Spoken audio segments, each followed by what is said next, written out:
राज्य उत्तराखंड के टिहरी गढ़वाल जनपद में एक किशोरी का शिकार करने वाले गुलदार को मारने के आदेश दे दिए गए हैं।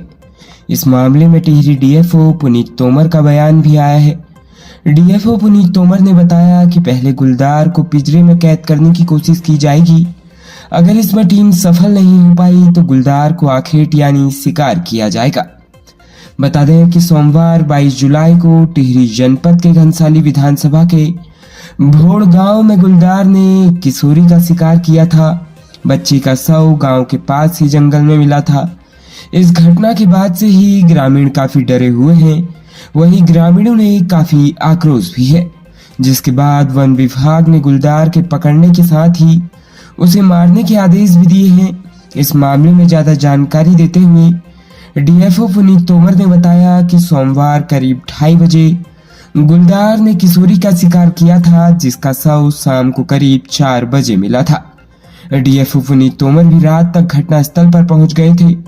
मृतका के परिजनों को मुआवजा राशि का कुछ हिस्सा कल ही दे दिया गया था। डीएफओ पुनीत तोमर के मुताबिक गुलदार को पकड़ने के लिए वन विभाग की टीम इलाके में मौजूद है, जो अपनी कार्रवाई कर रही है।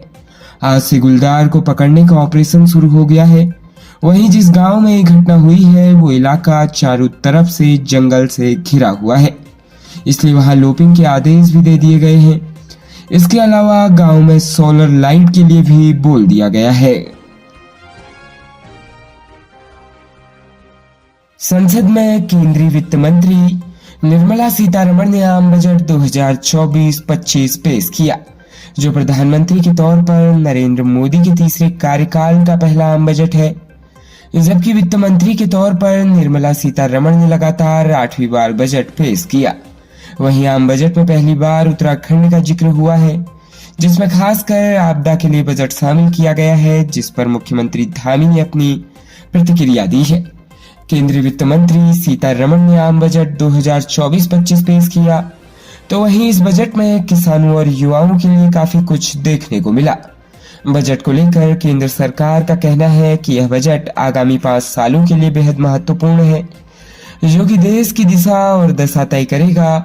वहीं यह बजट उत्तराखंड के लिए भी बेहद महत्वपूर्ण था, क्योंकि पहली दफा ऐसा हुआ जब बजट अभिभाषण में उत्तराखंड जैसे संवेदनशील राज्य का नाम आया। केंद्रीय वित्त मंत्री निर्मला सीतारमण ने आम बजट 2024-25 को पेश करते हुए हिमालय राज्य उत्तराखंड का जिक्र किया। उन्होंने कहा कि उत्तराखंड में आने वाली प्राकृतिक आपदाओं को लेकर केंद्र सरकार बेहद संवेदनशील है। केंद्रीय वित्त मंत्री निर्मला सीतारमण ने आम बजट 2024-25 को पेश करते हुए उत्तराखंड के लिए काफी प्रतिक्रियाएं दी। राज्य में स्थित फार्मा कंपनियों की दवाओं के सैंपल लगातार फेल हो रहे हैं, जिसके चलते प्रदेश में मौजूद फार्मा कंपनियों में बन रही दवाओं की गुणवत्ता पर सवाल खड़े होने लगे हैं। दरअसल देश भर में फार्मा कंपनियों की ओर से बनाई जा रही दवाइयों की गुणवत्ता और मानकों को लेकर केंद्रीय दवा मानक नियंत्रण संगठन लगातार सैंपल लेकर जांच कर रही है। इसी क्रम में जून महीने में केंद्रीय दवा मानक नियंत्रण संगठन ने तमाम फार्मा कंपनियों की दवाओं का सैंपल लिया था, जिसकी जांच करने के बाद दवा मानक नियंत्रण संगठन ने रिपोर्ट जारी कर दी है। वहीं जांच में उत्तराखंड में निर्मित 5 दवाइयों के सैंपल फेल हुए हैं। जारी रिपोर्ट के अनुसार देश के तमाम राज्यों में निर्मित 31 दवाओं की गुणवत्ता मानकों पर खरी नहीं उतरी है, जिसके चलते दवा मानक नियंत्रण संगठन ने अलर्ट जारी किया है।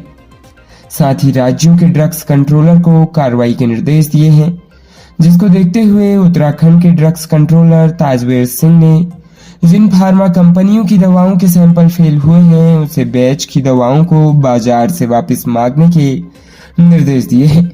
ये दवाइयां उत्तराखंड में स्थित कई फार्मा कंपनियों में बनाई गई है। जिन फार्मा कंपनियों की दवाइयों के सैंपल फेल हुए हैं वो फार्मा कंपनियां रुड़की, हरिद्वार और काशीपुर में स्थित है। उत्तराखंड राज्य में निर्मित दवाओं की गुणवत्ता मानकों पर खरी नहीं उतर रही है। दरअसल मार्च महीने में उत्तराखंड में निर्मित 10 दवाओं के सैंपल फेल हुए थे। इसी तरह अप्रैल महीने में 10 फार्मा कंपनियों की 12 दवाई के सैंपल फेल हुए थे। मई महीने में उत्तराखंड में निर्मित 8 दवाओं के सैंपल फेल हुए थे। वहीं जून महीने में उत्तराखंड में निर्मित 5 दवाओं के सैंपल फेल हुए हैं, यानी पिछले 4 महीने में 35 दवाओं के सैंपल फेल हुए हैं। प्रदेश के नैनीताल जनपद के रामनगर कोर्ट परिसर में एक महिला ने संदिग्ध परिस्थितियों में जहरीला पदार्थ घटक लिया, जिससे कोर्ट परिसर में हड़कंप मच गया। आनंद फानन में महिला को उपचार के लिए रामनगर संयुक्त अस्पताल में भर्ती कराया, जहां प्राथमिक उपचार के बाद हायर सेंटर रेफर कर दिया गया है।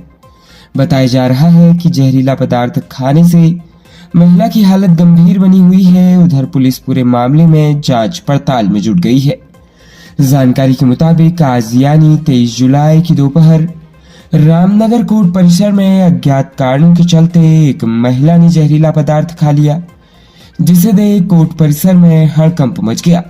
कोर्ट परिसर में मौजूद अधिवक्ता कृष्णा नेगी और हेड कांस्टेबल ब्रिजमोहन बहुगुणा ने तत्काल महिला को रामनगर के सरकारी अस्पताल पहुंचाया, जहां डॉक्टर महिला का उपचार कर रहे हैं। बताया जा रहा है कि रामनगर के पुछड़ी गांव में रहने वाली प्रिया अपने किसी मामले को लेकर कोर्ट पहुंची थी, जहां संदिग्ध परिस्थितियों में उसने कोर्ट परिसर में ही जहरीला पदार्थ घटक लिया। अधिवक्ता कृष्णा नेगी ने बताया कि महिला कोर्ट परिसर में बेहोशी की हालत में पड़ी थी। उसके मुंह से झाग निकल रहा था और वो कुछ भी नहीं बोल पा रही थी। उन्होंने बताया कि गंभीर हालत होने के चलते तत्काल महिला को प्राथमिक उपचार के लिए अस्पताल पहुंचाया गया। वहीं रामनगर संयुक्त अस्पताल के डॉक्टरों ने प्राथमिक उपचार के बाद महिला को हायर सेंटर रेफर कर दिया है। उधर घटना की जानकारी मिलते ही पुलिस भी अस्पताल पहुंची, जहां रामनगर पुलिस मामले की जांच में जुट गई है। हालांकि आखिर महिला ने कोर्ट परिसर में जहर क्यों खाया, इसका कारण अभी तक पता नहीं चल पाया है। राज्य उत्तराखंड के चंपावत में विशेष सत्र न्यायाधीश अनुज कुमार संगल की कोर्ट ने किशोरी से दुष्कर्म के आरोपी को दोषी पाया है।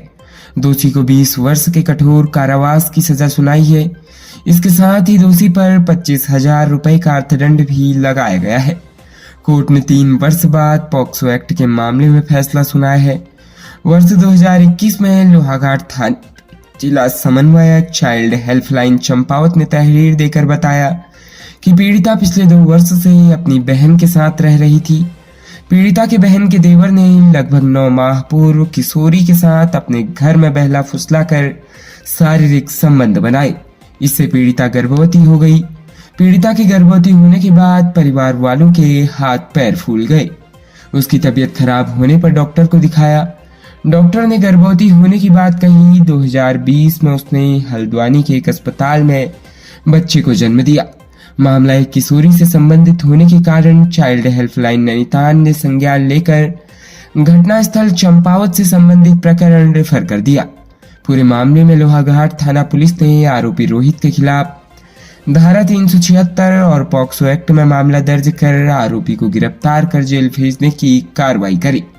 3 साल तक चली इस कार्रवाई के बाद विशेष सत्र न्यायाधीश अनुज कुमार संगल की कोर्ट ने आरोपी को दोषी पाते हुए 20 वर्ष के कठोर कारावास और 25,000 का अर्थदंड लगाया है। अर्थदंड जमा नहीं करने की स्थिति में 3 महीने का अतिरिक्त कारावास भुगतना होगा। खबरों में बने रहने के लिए धन्यवाद।